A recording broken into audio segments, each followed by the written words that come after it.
You've been so, so good to me. Oh, to think where I would be if not for you, if not for you. As far as eyes reach from the depths, as far as east is from the west, so far your grace has carried me. Until I see you face to face, until at last I've won my race. Remind me you're not finished yet. Hallelujah.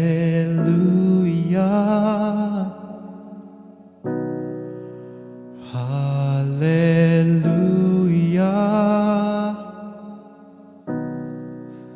Hallelujah.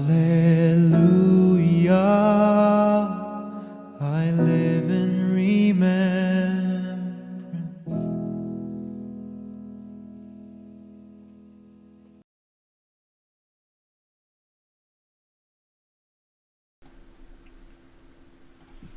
Good morning everyone, ito po ang inyong lingkod, si Pastor Ruel Camia po mula po dito sa Winnipeg, Manitoba, Canada para po sa ating pag-aaral ng salita ng Diyos ngayong umaga. Welcome po sa Tinig ng Pag-asa. Kumusta po kayo mga minamahal na mga kapatid? Kung ako po naman ang tatanungin nyo sa awa po at biyaya ng Panginoon ay patuloy po na nasa kalusugan.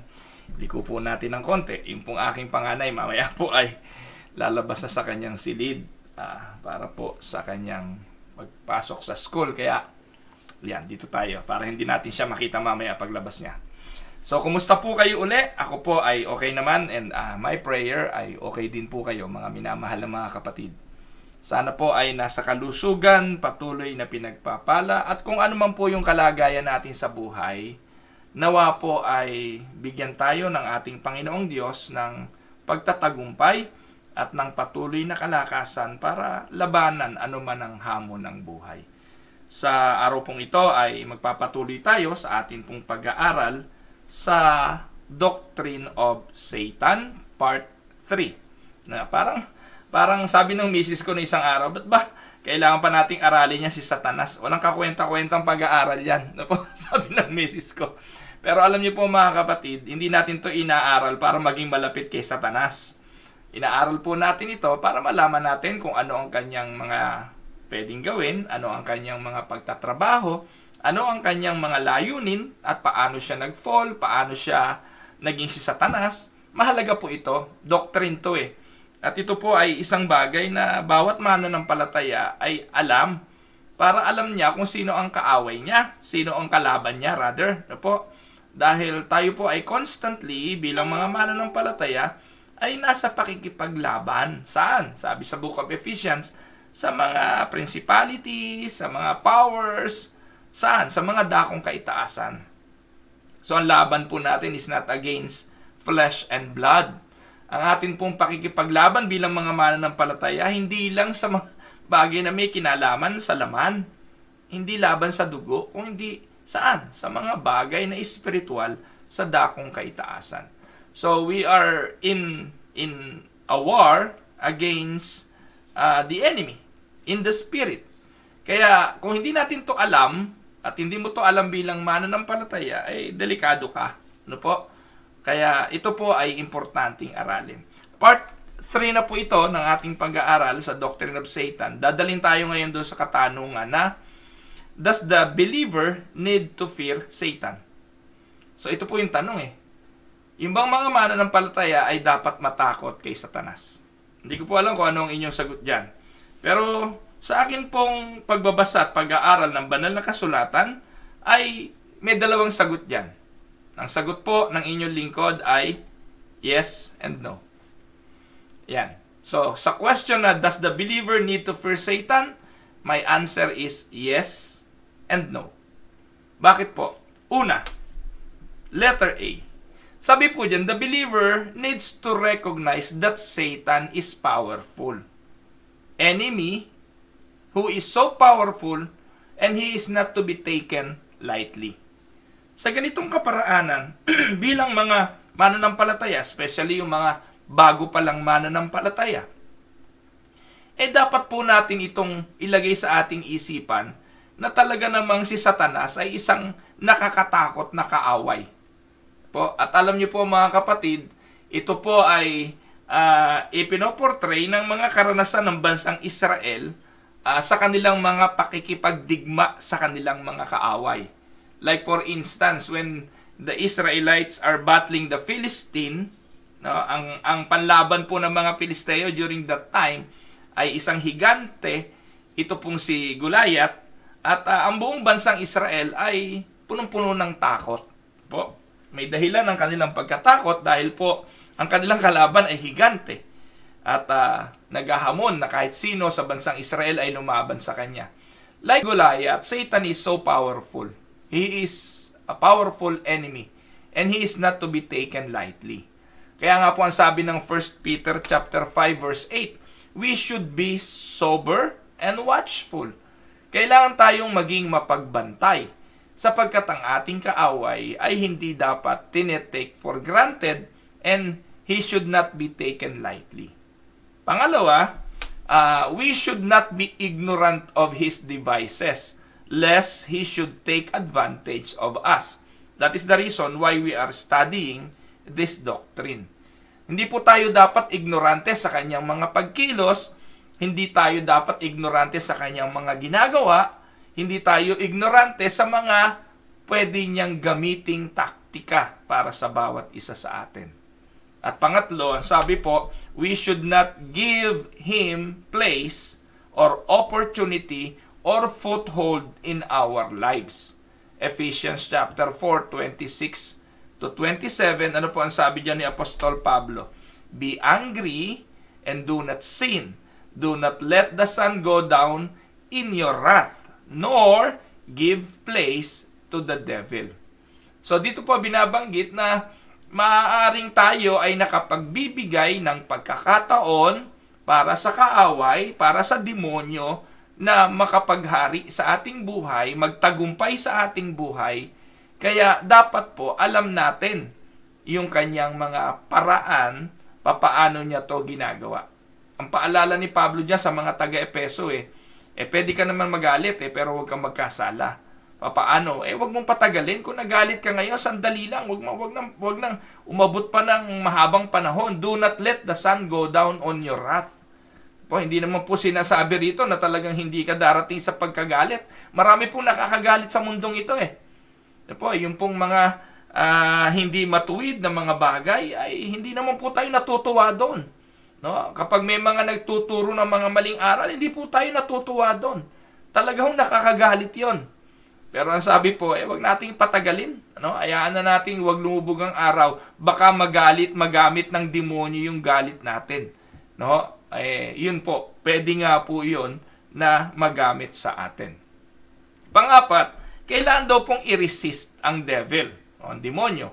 Sabi po ng James chapter 4 verse 7, yun ang magandang talata dyan Sabi ng talata, therefore, submit to God, resist the devil, and he will flee from you. Draw near to God and He will draw near to you. Ayan, so yan po yung unang sagot ko dyan. Yes, we need to fear Satan because he is powerful. Huwag po tayong magyabang. Yan po, pagiging complacent, pagiging mayabang, ay nagiging, tawag doon? Kampante. Yan po ang nangyari kay David Yung pagiging kampante ni David, na sa tingin niya, kumpleto na siya, naabot na niya ang lahat, sa tingin niya, okay na siya. Ang isang pitik lang ng kaaway sa kanya, isang sexing Bathsheba lang pala, bagsak siya Oo, nagtagumpay siya sa higanting Goliath, pero this time, hindi na Goliath ang ginamit sa kanya.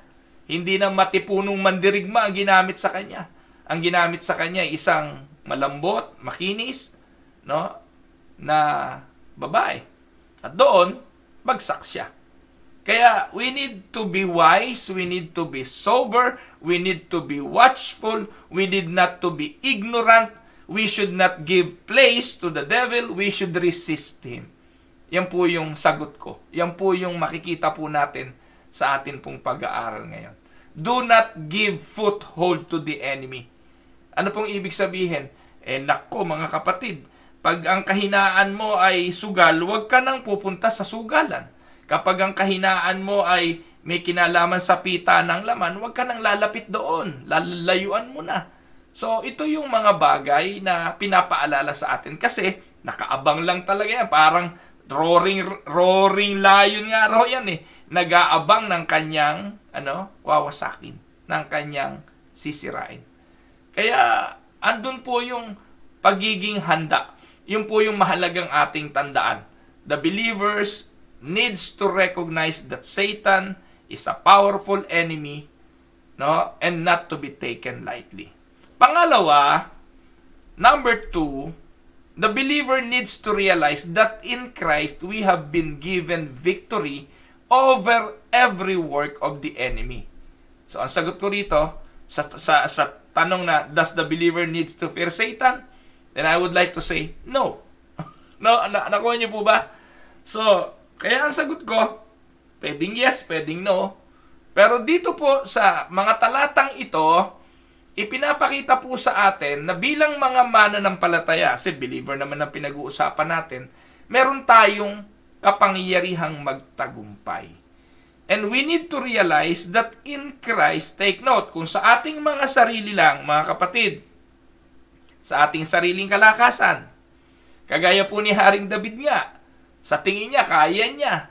Kagaya ni Peter, sa tingin niya, kaya niya. Sabi niya, walang pwedeng gumalaw sa iyo, Lord. Dadaan muna sila sa akin. At hindi ko papahintulutan. Pero ano sabi ng Panginoon sa kanya? Lumayo ka sa likod ko, Satanas. Umalis ka, Satanas. So, sino ba kausap doon? Si Peter po. Pero sabi ng Panginoon, Satanas daw si Peter eh. So, ibig po sabihin, sa mga sarili nating kalakasan, we can be influenced by Satan. We can be doing the work of Satan, because naging masyado tayong mayabang, naging kampante, naging bilib sa sarili. Kaya, we need to fear him sa ganung mga bagay. Maging mapagbantay. Pero knowing na meron tayong katuwang, knowing that Jesus Christ have given us victory over the enemy, ay magbibigay naman sa atin ito ng confidence para wag matakot. Sana nasusundan niyo ako. So the believer needs to realize that in Christ we have been given the victory over the work of the enemy. Colossians 2, basahin po natin yan, 14 hanggang 16. Ano po ang sabi diyan?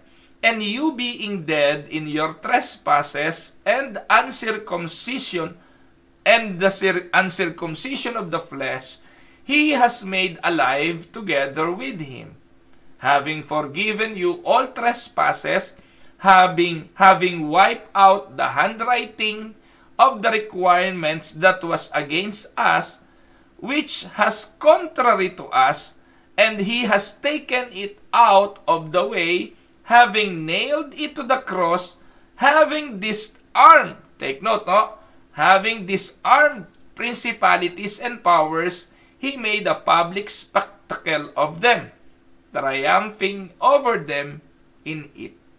So binabanggit po rito ni Apostol Pablo, parang, tawag doon, yung mga sundalo na nananalo sa digmaan, na pagbabalik na sila sa digmaan, may parade na ginagawa. May parada na ginagawa. At kasama doon sa parade na yun, pagpasok sa bayan, ang pagsalubong ng mga tao sa pagtatagumpay ng mga sundalong ito. At kasama ng paradang ito ng mga sundalo, ang mga enemies, yung mga tinalo nila, yung mga kalaban nila, nakapila, mga nakagapos, mga nakatali. At na-disarmahan. So, yung ginawa ng Panginoong Hesukristo sa krus ng Kalbaryo, mga kapatid, ay isang paraan. Having nailed to the cross, having disarmed the principalities and powers, sabi niya, he made a public spectacle of them. So, inihayag niya yon, no? Inihayag ng Panginoong Hesukristo publicly ang kanyang pagtatagumpay laban sa mga ito. So, He has given us divine, ang tawag na pinakikita rito, na we are conqueror. Christ have given the victory over the work of the enemy on the cross. Ayan. So, tingnan po natin ano yung mga bagay na nakamit ng mga mananampalataya sa pagtatagumpay na yan ng ating Panginoong Hesukristo. Una, sabi po, He has given us divine armor and weapons with which to fight and overcome Satan. Sa pamamagitan po niyan, tinuruan tayo, binigyan tayo ng Panginoong Hesukristo ng kapangyarihan ng weapon para labanan ang gawa ng kaaway. Paano po natin yan saan po natin yan makikita? 2 Corinthians 10, 3-5. Ano po sinasabi diyan? For though we walk in the flesh, we do not war according to the flesh. Take note mga kapatid, bagamat lumalakad daw tayo sa laman, hindi tayo nakikipagdigmaan sa laman. Verse 4, for the weapons of our warfare are not carnal. Ito po, hindi po ito labanan ng palakasan lang ng pisikal na pangangatawan. Hindi raw po carnal. Our battle is not carnal, but mighty in God for pulling down strongholds. Strongholds ang sinabi diyan, verse 5, casting down arguments and have every high things that exalts itself against the knowledge of God. Ayan po mga kapatid, pati diyan dinefine yung strongholds Ano daw yan mga kapatid? Ang pakikipaglaban daw natin bilang mga Kristiyano ay hindi laban sa pita ng laman o hindi laban sa laman. Hindi karnal. Ang ating pakikipaglaban ay sa tulong ng Diyos ay maigiba ang mga strongholds na ito. Ano daw yung strongholds? Ito daw yung mga arguments. Ano yung arguments? Yung mga karunungan, yung mga paninindigan laban saan? Sa karunungan ng Diyos. Every high thing, every high thing that exalts itself. Anumang bagay daw na itinataas higit sa karunungan ng Diyos, ang tawag doon ay strongholds. Ano po ba yung mga bagay na yun? Kayo na po ang mag-isip. Kayo na po ang maglatag, kayo na po ang mag-enumerate. Napakadami niyan. Anumang bagay na inuuna, anumang bagay na pinapahalagahan, anumang bagay na itinataas, higit sa karunungan ng Diyos, ang tawag dyan strongholds. Pero God has given us divine armor and weapon to fight the strongholds, to destroy the strongholds. Ngayon ang tanong, saan ba nagyayari ang labanan? Saan ba nagaganap ang labanan? Dito po mga kapatid, binabanggit ni Apostol Pablo na we need to bring every thought captive to the obedience of Christ. Bringing every thought into captivity to the obedience of Christ and being ready to punish all disobedience when your obedience is fulfilled. Dito po mga kapatid, binibigyang emphasis ni Apostol Pablo na bilang mga mananampalataya, meron tayong kapangyarihan. At ang kapangyarihan natin ay gumiba ng mga kuta. Ano tong mga kuta na ito? Ito daw ay anumang bagay na itinataas laban sa karunungan ng Diyos. Paano ito mapagtatagumpayan? Ipasakop daw natin ang ating mga kaisipan. Ipasakop natin ang ating mga kaisipan. Saan? Sa pagsunod sa Panginoong Hesukristo. Na ang ating gawin ay maging masunurin sa Kanya. And being ready to punish all disobedience. Kaya every time na mayroong aspeto ng pagsuway, mayroong aspeto ng pagwawalang bahala sa Kanyang mga kasulatan, naku po ay nakakalikha daw tayo ng strongholds.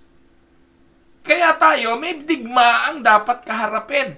Gumiba ng mga kuta ng anumang mga karunungan na humihigit sa karunungan ng Diyos, na humihigit sa hindi nakasulat, na humihigit sa mga doktrina. Kaya mga kapatid, makokonclude nyo itong mga naglipa ng mga karunungan ngayon na tumataas higit sa nakasulat sa sinasabi ng Biblia, alam nyo na kung kanino galing yan. Alam nyo na kung sino may influence niyan. Alam nyo na kung saan nagmumula yan. Kaya tayo bilang mga mananampalataya, kailangan, verse 6, napakaganda po ng 2 Corinthians chapter 10, verse 6 Ano po? Dapat po, ready to punish all disobedience. Dapat handa tayong dumurog ng lahat ng mga pagiging disobedient. Yan po sabi dyan, hindi po ba? He has given us victory. He has given us divine armor and weapon to fight and overcome Satan. Kaya bilang mga mananampalataya, huwag tayong pumayag. Ipasakop natin ang ating mga isipan sa mga turo, sa mga turo ng Biblia, sa turo ng banal na kasulatan, sa pagsunod sa mga turo ng doktrina ng banal na kasulatan. At gibain natin ang ang mga strongholds. Ano yung mga strongholds na yan? Yung mga itinuro na hindi naman ayon sa turo ng banal na kasulatan. Nagsisilbing strongholds. Kaya mga kapatid, marami ito sa loob ng simbahan Nakatali pa. No? May kuta ng kuta ng mga pamahiin. Di ba? Usong-uso yan Alipin ng mga pamahiin, alipin pa ng mga kung ano-anong paniniwala, na sa halip na maging masunuri na sa sinasabi ng banal na kasulatan, ang nakapag-ahari pa sa mga buhay ay ang mga pamahiin. Naku mga kapatid, sukatin po natin ang ating pagsunod sa Panginoong Hesukristo sa dami ng pamahiing alam nyo at sa dami ng pamahiing sinusunod pa ninyo hanggang ngayon. Ang tanong, sino may gawa niyan? Hindi po yan gusto ng Diyos. Pangalawa, He Himself, Jesus Christ is the one mentioned here, right? He Himself intercedes on our behalf. Alam ng Panginoong Hesukristo na meron tayong pakikipaglaban. Kaya siya mismo ang siyang namamagitan sa atin sa Ama. Sabi ng talata ng Hebrews chapter 7:25, therefore, He is also able to save to the uttermost those who come to God through Him, since He always lives to make intercession for them. Ayan po. Kaya, dapat katakutan si Satanas? Ang sagot ko, hindi. Dahil may kapangyarihang ibinigay ang Panginoong Yesus para gumiba ng mga kuta. Binigyan tayo ng kapangyarihang wasakin ang gawa ng mga maling kaisipan at maging masunurin sa Kanya. Pangalawa, dapat hindi katakutan si Satanas dahil nag-i-intercede ang Panginoong Hesukristo sa atin. Ang tindi nga dyan therefore, ang sabi, He is also able to save to the uttermost. Yung word na uttermost, matindi po yun No? Talagang matinding pagliligtas, sagad na kaligtasan para doon saan? Sa mga ipinagkaloob sa Kanya ng Ama. Those who come to God through Him. Since He always lives to make intercession for them. Yan. Pangatlo, He has given us confidence and faith.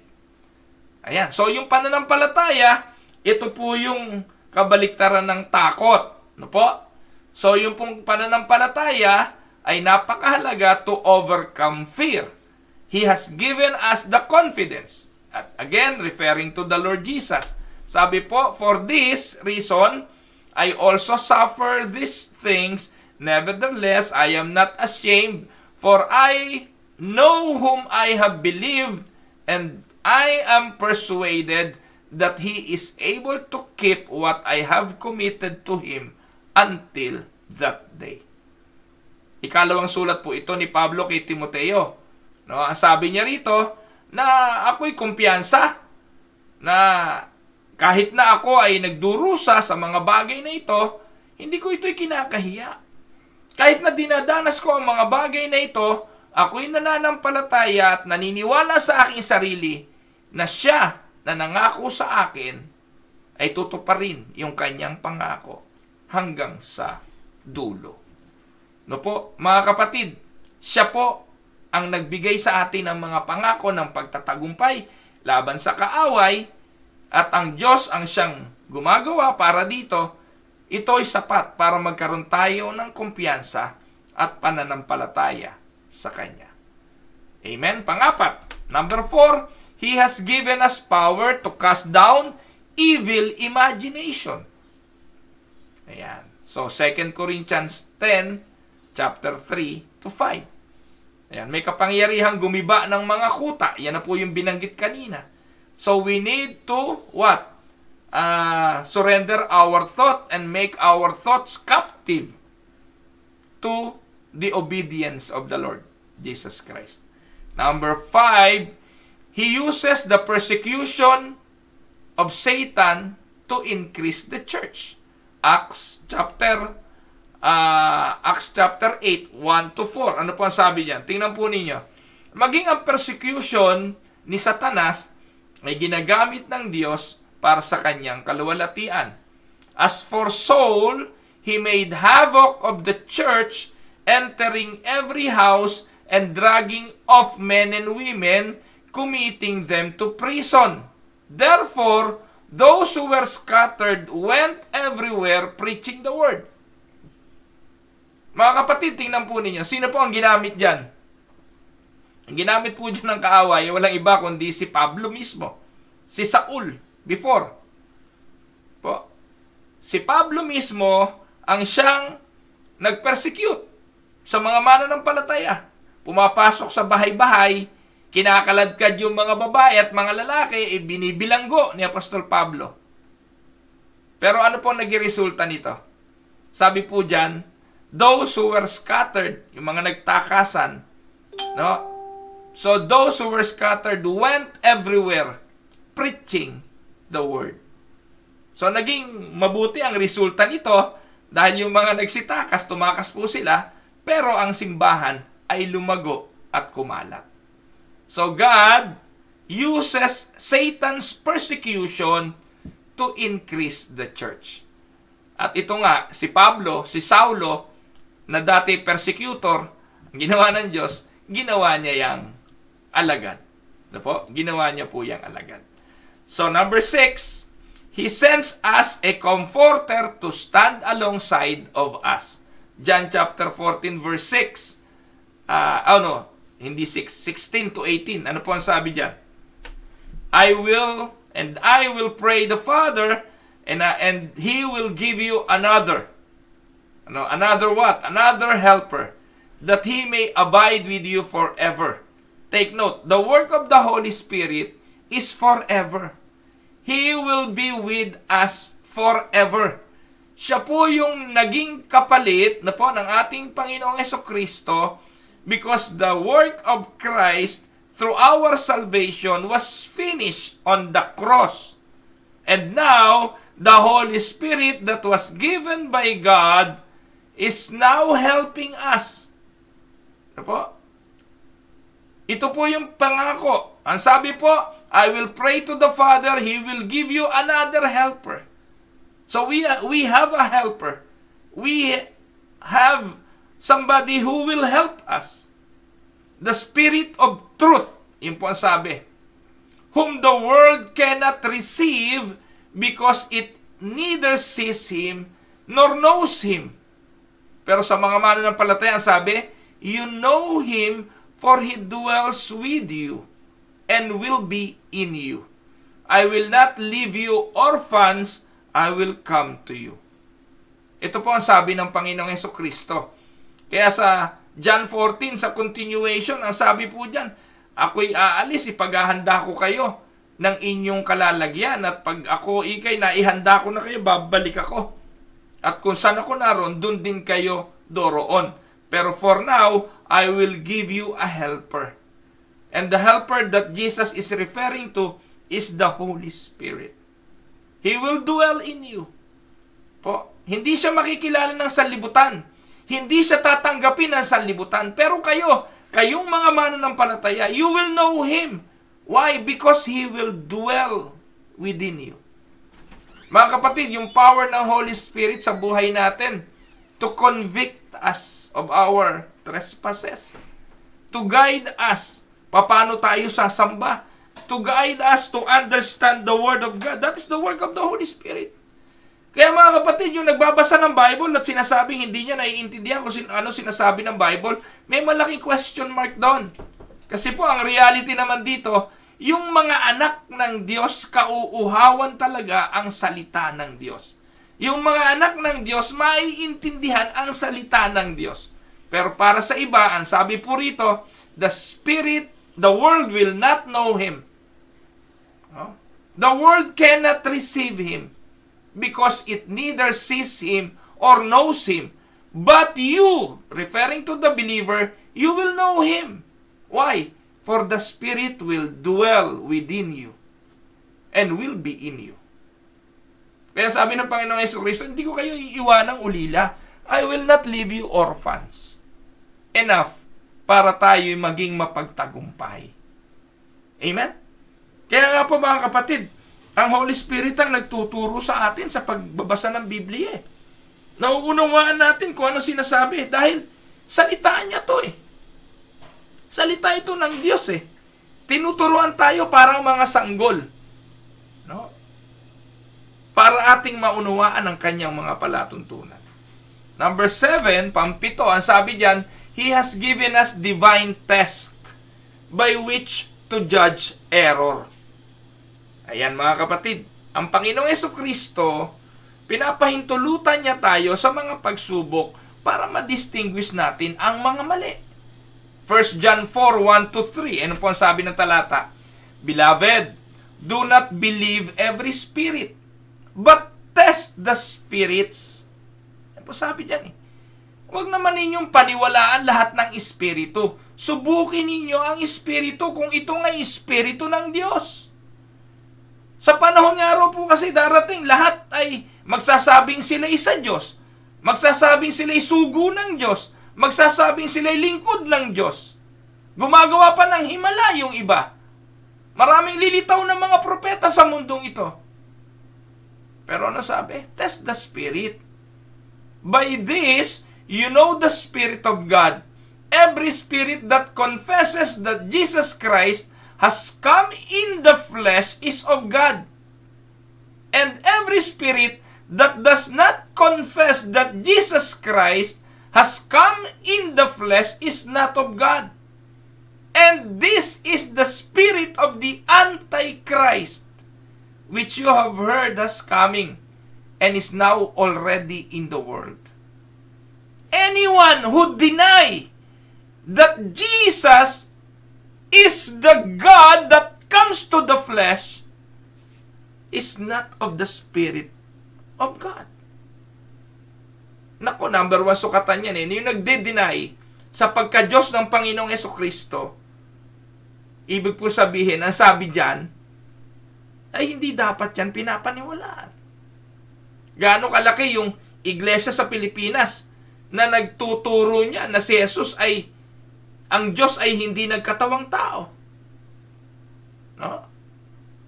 Sabi diyan, every spirit that does not confess that Jesus Christ come in the flesh is not of God.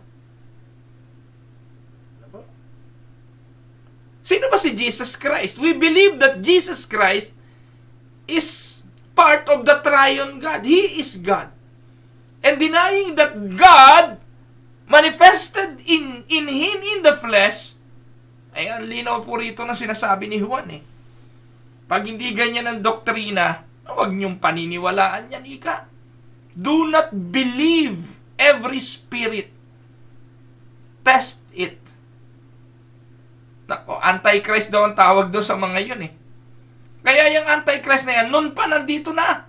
Sabi nga sa panahon ni John, andyan na sabi, which have heard was coming and is now already in the world. Kaya nun pa ho, meron ng mga ganyan. Naglilitawan na lang ho marami ngayon. Ano po? Kaya yung malaking relihiyon na sinasabi ko, kilala nyo naman yun, alam nyo naman yun. Huwag na nating pangalanan. Anybody who deny the deity ng Panginoong Hesukristo, sabi diyan, they are Antichrist. That is the spirit of the Antichrist, which you have heard was coming. Maliban pa dun sa nagsasabing sila yung Christ. Yung taga Davao, nagsasabing siya yung Christ, the appointed Son of God. Iba pa yun. Ano po? Number 8. He has given us all the elements to achieve perfect unity. Yan. So, siya rin po nagbibigay ng lahat ng elemento para maabot natin ang pagkakaisa sa katawan ni Kristo. Pang-9, He has taken our spiritual sickness upon Himself. So, spiritual sickness upon Himself. Yung atin pong pagiging may sakit sa espiritual, pinasan niya po yun sa krus ng Kalbaryo. No? So, sabi po ng talata, when evening had come, they brought to Him many who were demon-possessed. And He cast out the spirits with the word, and healed all who were sick, that it might be fulfilled, which was spoken by Isaiah the prophet, saying, He Himself took our infirmities and bore our sicknesses. Amen? Ayan. So, mga kapatid, ang binabanggit po dyan ay spiritual. Demon possession po yung binabanggit dyan. So, yun pong under the influence of the devil, the spirit of this world, ayun po yung tinangay at dinala ng Panginoong Hesukristo sa krus ng Kalbaryo at kanyang pinalaya tayo sa espiritu ng kamatayan. Ano po? At panghuli, pang-10, wala na po pala. 9 lang pala. Ayan. So, ang susunod pong tanong, what are demons and how did they originate? Ayan. So, sagutin natin to. Saan ba nagsimula yung mga demonyo? Kanina, nung nakaraan, si Satan, no po? Pero alam po natin, si Satan hindi siya nag-iisa. No po? Apparently, Satan has many evil spirit beings that make up his kingdom. Hindi po siya solo. Meron po siyang kapanalig. At sabi nga, evil beings that make up Satan's domain are given various titles. Many of these titles could be applied to the same being. Perhaps the distinction being different ranks similar to the angels of God. Kung ang Diyos ay merong mga anghel na merong mga ranggo, merong cherubim, merong mga archangels, so iba't iba yan eh. Ang mga demonyo meron din, no po? At itong mga demons na ito, saan sila nagmula? Atin po itong tingnan. So, ito po mga kapatid, ay maaaring kasama sa mga na-impluwensyahan ni Satanas sa kanyang rebellion. Tinawag silang devils. Sa Matthew 10, ayan, andyan ang mga talata. Tinawag silang mga demons. Tinawag silang unclean spirits. Tinawag silang seducing spirits. Tinawag sa Ephesians na principalities and powers. Tinawag na rulers of darkness. Those are the names associated sa mga demonyo.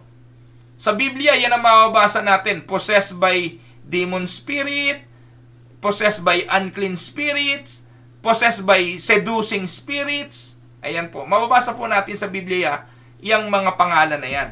And it refers to Satan and his devil. Ayan.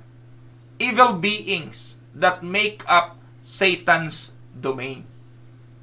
Kaya, yung tanong kanina na, dapat ba siyang katakutan? In a sense, yes, sapagkat walang gagawin talaga yung mga demonyo kung hindi tayo ay igupo, ibagsak, payain sa harapan ng Diyos. Pero salamat, dahil ang sabi ng Biblia, greater is He that is in me than he that is in the world. Yung Holy Spirit na nasa atin ay higit na dakila sa mga bagay na nasa sanlibutan ito.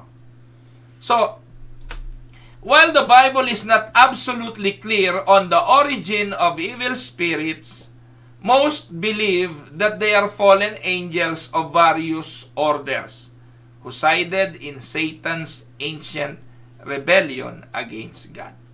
Yan po yung binabanggit na Revelations 12 Yan po yung ibubulid sa dagat-dagatang apoy ng impyerno. Si Satanas, ang matandang ahas, at lahat ng kanyang mga cohorts. Lahat ng kanyang mga kapanalig. Ayan. So, yun po yung binabanggit dun sa Revelations 12. So, therefore, we can conclude na may mga nakasama talaga itong si Satanas sa kanyang pagre-rebelde. Number 9, what is the main work of demons? Ayan. So, pag nalaman natin kung ano yung trabaho ng mga to, ay maiiwasan po natin at maaari nating mapagtagumpayan. Sabi po, just as angels are servants of God to minister to the heirs of salvation, fallen angels are the servants of Satan who follow his bidding. May John chapter 10 verse 10 ang Panginoon Jesucristo naparito para magbigay ng buhay at ng kasaganaan ng buhay. Pero si Satanas naman naparito para magwasak at pumatay. No? So yun po yung sinasabi ng John chapter 10 verse 10. So, since Satan is not omnipresent, he relies on his angels to do his dirty work for him. Therefore, all of the things that Satan does and his angels or unclean spirit, ginagawa ito. Kung ano yung ginagawa ni Satanas, ganun din ang ginagawa ng kanyang mga unclean spirits. Tandaan natin, dahilan para wag nating katakutan si Satanas, ay ang katotohanan na hindi siya omnipresent. Hindi po nababasa ni Satanas ang ating mga isipan. Huwag kayong maniwala sa mga turo ng Pentecostal na si Satanas nahaharang niya yung inyong mga panalangin. Hindi po niya nababasa ang ating isipan. Kaya mga kapatid, kung ikay mananalangin ng malakas, mas malaki nga ang tendency naririnig niya ang iyong mga sinasabi dahil sinasabi mo yon. Pero mga kapatid, I am not saying na kung gusto mong wag malaman ni Satanas ang panalangin mo sa Diyos, wag mo nang isigaw. Sapagkat nalalaman po ng Diyos ang laman ng puso mo at ang iyong iniisip. Pero si Satanas hindi. Hindi siya omniscient, hindi siya omnipresent. Kaya sa ating mga panalangin, ay yun po ang matindi. Nalalaman niya sa pamamagitan ng ating mga sinasabi. Kaya pag sinasabi natin ito, tingnan nyo, obserbahan nyo ito mga kapatid. Pag nagpe-pray kayo habang nagsasalita ka, at the back of your mind may nagbubulong, totoo ba yan? Sa tingin nyo, sino yun? Sinasabi nyo sa Panginoon, Panginoon Diyos, pinupuri kita. At the back of your mind, totoo ba? Pinupuri mo ang Diyos? Ama, humingi po ako ng tawad sa kasalanan ko sa iyong harapan. Kunwari ka pa, mamaya uulitin mo na naman yan Sa tingin mo, sino yon? Satan heard your prayers and he knows your prayers. Kasi sinasabi mo sa Diyos Pero subukan mo manalangin sa iyong isipan, sa espiritu. And you will see the power of your prayers. Kaya nga po, dapat ang prayer lifestyle Lifestyle. Hindi yung pong kailan maisipan. Ang buhay ay dapat isang buhay na panalangin. Na miya't-miya, minuminuto, ano man ang iyong ginagawa, patuloy na pakikipag-usap ng iyong espiritu sa espiritu ng Diyos. By that, you will become strong in your faith. By that, you will live according to the obedience in Christ na binabanggit sa 2 Corinthians 10. You are letting your thoughts captive in obedience to Christ. Si Satan hindi siya omniscience, hindi siya omnipresent. Kaya nga nagre-rely lang siya sa kanyang mga demonyo para tayo'y tuksohin, para tayo'y igupo, para tayo'y magmukhang kahiya-hiya sa harapan ng Diyos. At marami siyang ginagamit na paraan para gawin ito. Amen? Now, ito yung final question natin ngayong araw na ating sasagutin. Maganda to eh. Can a believer be demon-possessed? Can a believer be demon-possessed? This is a nice question to ask. Kasi marami po mga mananampalataya na sinasabi Christian yan eh. Pero na demon-possessed. At is there still be a demon possession sa panahon natin ngayon? And I will say yes. Sabi po, letter A, demons do seek to possess people. Demons do seek to possess people. Sabi ng talata, Matthew chapter 8 verse 16, when evening had come, they brought to him many who were demon-possessed. And he cast out the spirits with the word, and healed all who were sick. Take note, no? Dito po, binigyan ng distinction yung demon-possessed at yung mga ibang may sakit. Kaya po dito sa Matthew 8:16, binabanggit po dyan, nagpagaling ang Panginoon at nagpalaya siya ng mga demon-possessed. Demon possession during the time of the Lord Jesus was real. And it is also real during this time. No po? Sa Matthew 8:28, ang sabi po dyan, when he had come to the other side, to the country of the Gergesenes, no, there met him 2 demon-possessed men, coming out of the tombs, exceedingly fierce, so that no one could pass that way. And suddenly they cried out, saying, what have we do with you? Or what have we to do with you? Jesus, you Son of God, have you come here to torment us before the time? Now a good way off from them, there was a herd of many swine feeding. So the demons begged him, saying, if you cast us out, permit us to go away into the herd of swine. And he said to them, go. So when they had come out, they went into the herd of swine, and suddenly the whole herd of swine ran violently down the steep place into the sea and perished in the water. Mga minamahal na mga kapatid, kanina po atin pong naintindihan na si Satanas ay maraming mga demons. At sila po mga kapatid ay mga spirit being. At ang mga spirit being na ito ay may layunin na mag-possess. Kaya, demons do seek to possess people. Marami yan eh. Sabi po dito ang mga napopossess nila ay madami. Dito po sa talata natin 2 demon-possessed men. Pero, yung kanila pong mga kapatid na espiritu na nandun sa lalaking ito'y marami. Ano po? Kasya nga imagine niyo yung herd of swine. Ano ba yung tinasabing herd of swine? Kung dalawa lang itong demonyong ito, di two pigs, 2 swine, no po? Pero hindi, sabi dito, herd of swine. At nakiusap sila na pumasok doon. So, yung herd of swine, suddenly, the whole herd.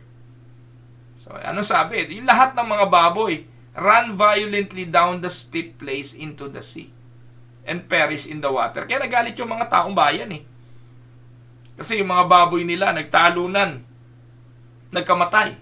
Sinisi nila ang Panginoong Jesucristo. Yung pagpapalayas ng Panginoon ng masamang espiritu, bad for the business. Kaya, ano nangyari? Nagalit sila sa ating Panginoon. So dito po mga kapatid, dalawang lalaki lang yung binabanggit na demon possessed, pero napakaraming masamang espiritu na nasa dalawang lalaking ito. The Greek word most often used for this is daimonisomsai. No, ayun po yung Greek word Daimonisomsai. Na ang ibig pong sabihin, to be under the power and control of a demon or to be possessed of a demon. Acts chapter 8 verse 7, Acts chapter 16 verse 16. To be possessed, to be under control, to be of a demon. Yun po yung ibig sabihin ng daimonisomsai. Yan. So ngayon, ang question, can a believer be demon possessed? Kasi sinagot po natin, letter A, demons do possess people. Yan bang people na binabanggit dyan, Christian ba ho yan? Sa Biblia, atin pong makikita na yung mga demon possessed na yan ay mga non-Christians. Nung sila po ay napalaya na ng Panginoong Jesucristo at naging mga tagasunod, walang record na sila ay napossess pa. Why? Letter B. Those who are truly born again cannot be demon possessed in the strict sense. Why, Pastor Camia? Kasi po, ang sabi ng Bible, a born-again believer is possessed, past tense, by the Holy Spirit, who does not share His habitation to a demonic being. At ang pangako ng Panginoong Jesucristo, binasa natin kanina, the Spirit will always be with us forever. Tayo po yung temple of the Holy Spirit. And this Spirit will not share, will not share His habitation with the demonic being. Sabi po ng 2 Corinthians 6:14-16, do not be unequally yoked together with unbelievers. Tinuturuan na nga tayo rito Huwag kayong makipamatong sa hindi mananampalataya. Sabi diyan, anong merong pakikisama ang katuwiran sa kasamaan? At anong communion meron ang liwanag sa kadiliman? And what accord has Christ with Belial? Belial refer to Satan. Anong ugnayan meron si Jesus kay Satanas? Or what part as a believer with an unbeliever? 16. And what agreement has the temple of God with idols? Tapos binanggit, for you are the temple of the living God. As God said, I will dwell in them and walk among them, and I will be their God, and they shall be my people. And this is in reference to all born-again, Christ-believing person. So, on that note, hindi na po possess ang Christian. Kasi tayo ay possessed by the Holy Spirit. Amen? Kaya pag may na-possess, alam na this. Ang kailangan gawin doon, yung possess na yon ni Satanas, ay makakilala sa Panginoong Hesukristo at siya ay mapapalaya. Dahil pag nakilala natin ang Panginoon at nanampalataya tayo sa Kanya, sa Kanyang pagka-Diyos at sa Kanyang ginawa sa krus ng Kalbaryo, then tayo po ay maboborn again. Ang Spirit ng Diyos ang mananahan sa atin. Amen? Now, ito naman yung susunod. Letter C. Huwag nating kalimutan na kahit mananampalataya, take note of this, both believer and non-believer can be vexed, tormented, and oppressed by demonic spirits. Hindi po yan possession. Pero yan po ay isang karanasan na pwedeng maranasan ng mga mananampalataya. Yung ikaw ay ma-torment, ma-oppress. Iba yung possess sa oppress. Yung pong ikaw ay kargahan ng mga maling kaisipan. Yung ikaw ay kargahan ng mga maling insinuations. Lagyan ka ng mga pagdududa, tamang hinala, na kung saan magbibigay sa iyo ng mga maling kaisipan. Napakagaling ng kaaway dyan. Yung asawa mo, wala namang ginagawang masama sa iyo. Pero kakargahan ka, yung asawa mo nangangaliwa. That is the work of the spirit. Bad spirit. They will oppress you. Kaya minsan, mga mananampalataya pero namumuhay na parang hindi mananampalataya. Maraming mananampalataya parang impyerno ang mga buhay. Dahil napapahintulutan nila na ang kaaway ay magtagumpay. Napapahintulutan nila na ang kaaway ay maghari sa kanila. Sabi ng Acts 5:6, also a multitude gathered from the surrounding cities to Jerusalem, bringing sick people and those who were tormented by unclean spirits. And they were all healed. Yan. So marami yan mga tao. They can be tormented. Alam niyo po mga kapatid, sa recent finding, depression, stress ng buhay ay hindi lang po physical and mental illness. Most of the time, it is spiritual. Depression, it will lead to suicide, right? At ito po ay gusto ng kaaway. Sino ba mamamatay tao? Di ba si Satanas? John 10:10. Siya ay mamamatay tao. Kaya hindi po ito sa Diyos. At sa mga panahong ito, mga kapatid, itong lockdown na ito, naku, napakaraming tormented. Tormented by the unclean spirits. Kaya mananampalataya o hindi mananampalataya, pag hindi po kayo malakas, pag hindi po kayo nagiging masunurin sa banal na kasulatan, pag hindi po kayo nagiging malalim sa pag-aaral, naku po, mamumuhay ka as tormented being. Maraming ganun eh.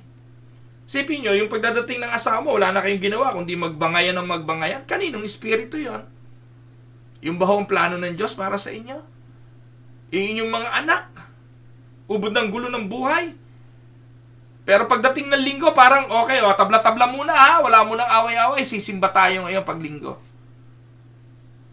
Pakitang tao. Pakitang tao. Mga kapatid, hindi po yan gawa ng Diyos. At yon po, sa mga ganung mga bagay, nagtatagumpay si Satanas sa marami. Kailangan po, maging malalim tayo sa mga turo at aral. Sipin po ninyo, kung ang mga lalaki, matututunan niya yung role niya bilang lalaki. Yung mga anak, matututunan yung role nila ayon sa doktrina ng Biblia, kung anong role nila bilang mga anak. Yung mga asawang babae, kung mag-aaral ng Biblia, matututunan na susundin kung anong role nila bilang asawa. Mga kapatid, mapagtatagumpayan natin ang mga atake ng kaaway.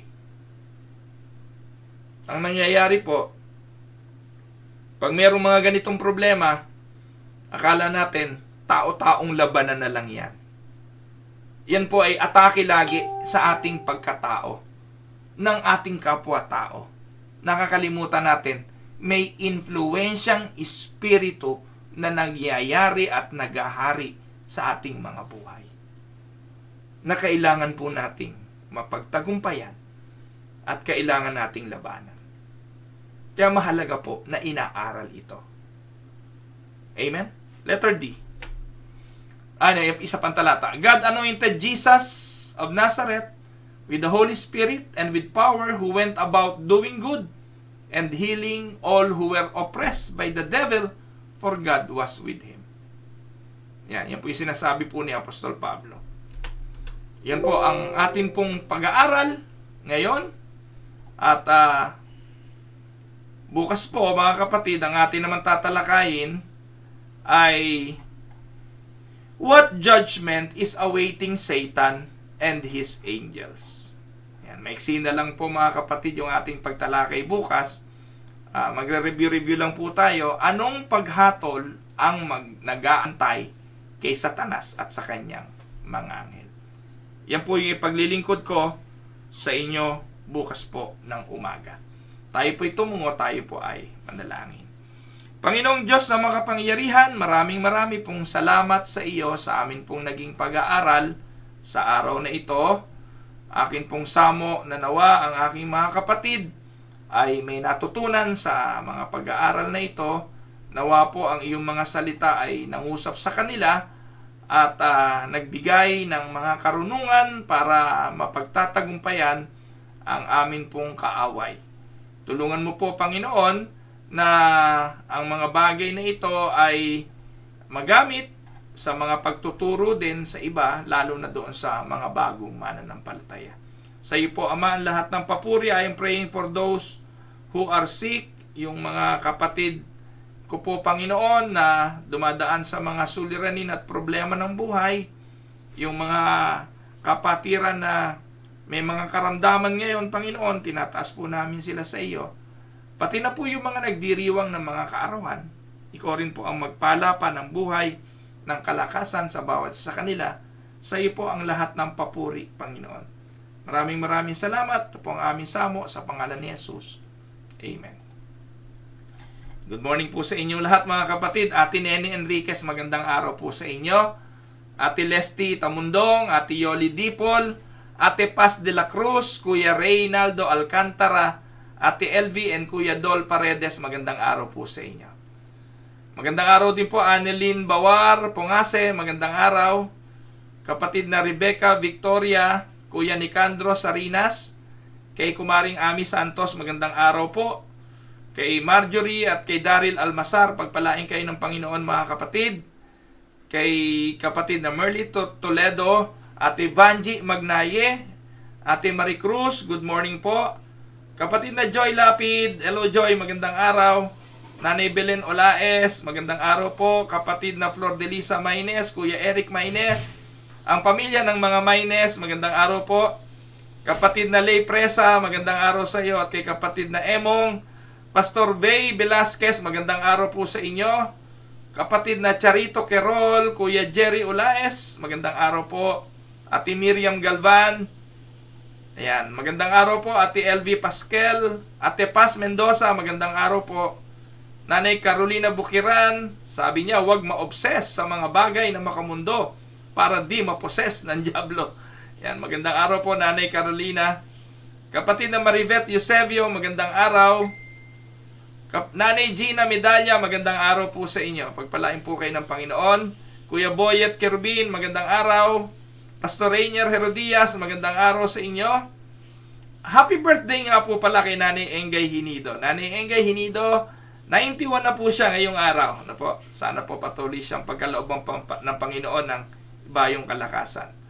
Tita Mayra Paredes Libertino, Tita May, marami pong salamat.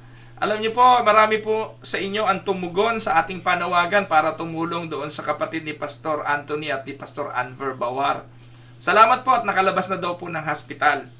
Sa inyong mga pagtulong, marami pong salamat. At kahit papaano ang tinig ng pag-asa ay naging instrumental po sa bagay na ito.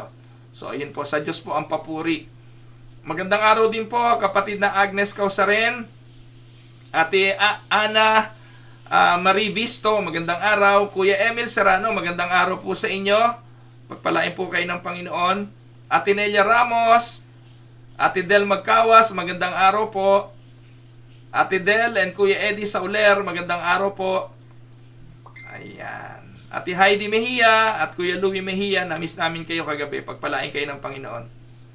Ganon din po kay kapatid na Lani Tulagan, kay Kuya Larry Montillano, kay kapatid na Jeng De La Torre Eusebio, kay Kuya Rolando Balikudjong, sino pa ba? Ate Neneng Sintos, Ate Jeng Pot, kapatid na Rosalie Cunanan, at sino pa ba yung hindi ko nabasa? Kuya Alvin Darapisa, magandang araw sa inyo. Ayan, pagpalain po kayo ng Panginoon. Kuya Ernesto Makatumpag. Ayan. kapatid na Cuties Alihan. Cuties Alihan. Sorry. Alejandro, yan. Pagpalain po kayo ng Panginoon.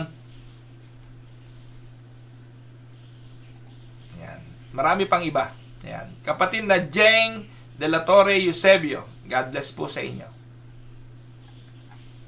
Ayan, so mga kapatid, magkita-kita po tayo uli bukas po. Ate Rosie Silla, Nanay Felisa Silla, magandang araw po sa inyo. Mga kapatiran po natin sa Amerika, patuloy po kayong pagpalain ng Panginoon. At magkita-kita po uli tayo bukas. Araw na po ng Miyerkules ngayon. At maganda-ganda na po yung panahon. Pwede na po na magtanim-tanim sa yard, no? Papasalamat din po pala ako sa mga nag-subscribe sa atin pong YouTube channel, na po. Yung pong Roel Camia TV na YouTube channel ng inyong lingkod. Ipagpaumanhin po ninyo, hindi na po ako nakakapag-upload sa napaka-busy po natin ngayon sa mga gawain. Napapabayaan ko na po yung Roel Camia TV, na po. By the way, 18,000 subscribers na po yun.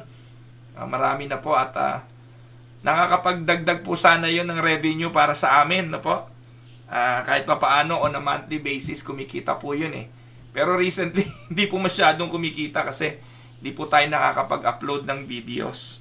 So ganun pa man, pinaglalaanan ko kasi muna ng panahon talaga ang pagtuturo dito sa Tinig ng Pag-asa at ito yung ating binibigyan ng prioridad. So ayun po, God bless po sa inyo at sabi ni Ana Marie, absent ako ng 2 days.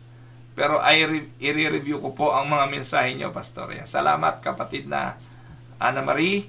Ayan po, pagpalain po kayo ng Panginoon. Bukas uli, ito po ang inyong lingkod, si Pastor Roel Camia, para po sa Tinig ng Pag-asa. God bless everyone.